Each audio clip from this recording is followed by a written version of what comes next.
So this may look similar because it is, except now I'm only going to use 2 balls, and instead of those really giant heavy 33 BKT TR171s on custom steel wheels, which are very heavy, I've got my Zillas and Outlaws on my super light carbon fiber beadlocks, and we're going to try to cross the lake. I haven't really tested this setup yet, but the idea is you can only use, trying to do it very minimal, make it realistic, 2 straps and 2 cheap balls instead of the big balls I had last time. And hopefully on a light bike with these tires and wheels, this will float me across the lake. My seat is missing because it was weighing about 100 pounds, so it was very heavy. So we're gonna try no seat. The lake is up a lot. That'll make it challenging because it's bigger. Don't try this in a Can-Am because Can-Ams don't run anywhere near water anyways, and you'd need about 40 balls instead of 2. But yeah, should be interesting.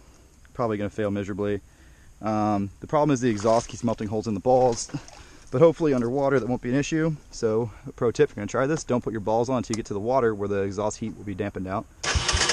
And also this 300 was sunk 5 times recently and barely runs. It runs perfect.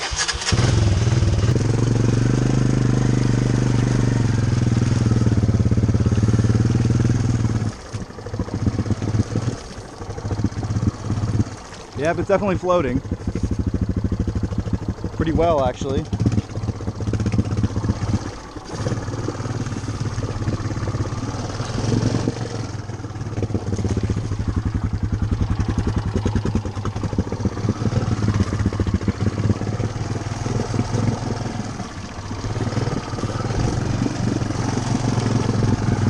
Alright, we're almost out past the weed line, that's good. It's not the most stable thing in the world. Oh God. I think the trick is going to be to let it sink deeper into the water. It's floating better than we expected, so it's not very stable. God, God, God, God, God.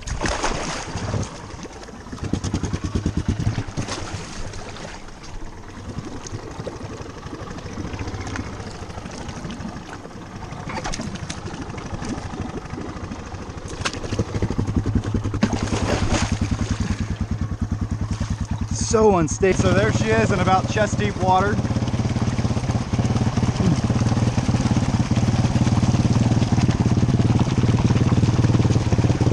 Swimming extremely well.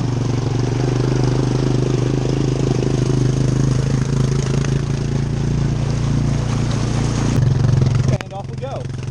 This is going to take a really long time, but it is dragging me.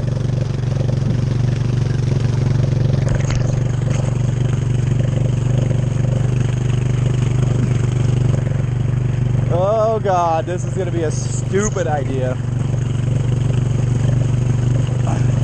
So I can steer by twisting this ball, which will put one tire more or less out of the water, allowing us to steer.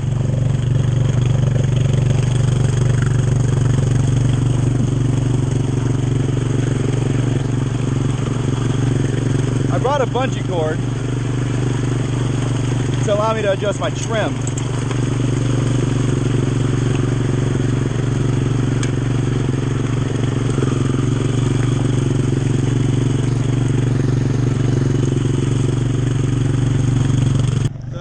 The bungee cord up there, holding it going straight.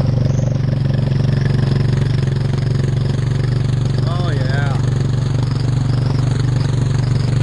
Outstanding. Exhaust above the water. Carburetors above the water. Alright, tire pressures are off a little bit.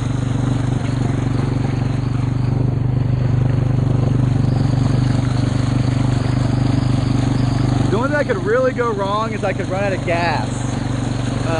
Because my whole airbox and carburetor are out of the water, but there's not a whole lot of gas in that tank. We'll see how it goes. It's actually producing a good bit of thrust. However, the Honda 300 frame is not very hydrodynamic, if you will.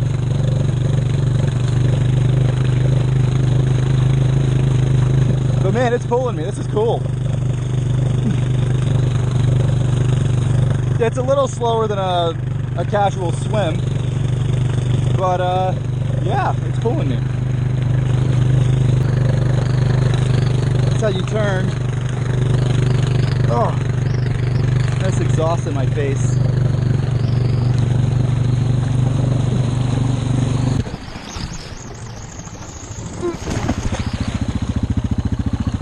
See, it's just too unstable. It will float me no problem. It's just a stability issue at this point.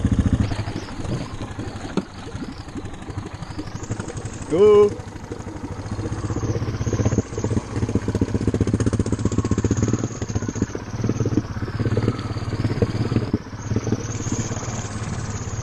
All right, pretty successful. Moral of the story is, to attempt this again, I need a full tank of gas, which I'm out of gas at my place right now. So yeah, to try again later, but did get some interesting data. I need more stability. If you had no lift on this bike, you'd have a lot more stability. So that's gonna be a thing. I might have to put some wider wheel spacers, potentially. That's one way to get more stability. I could put some flotation in the wheels.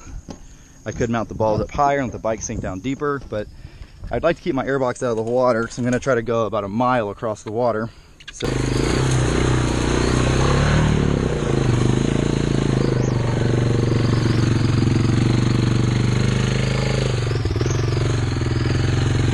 Skaggy.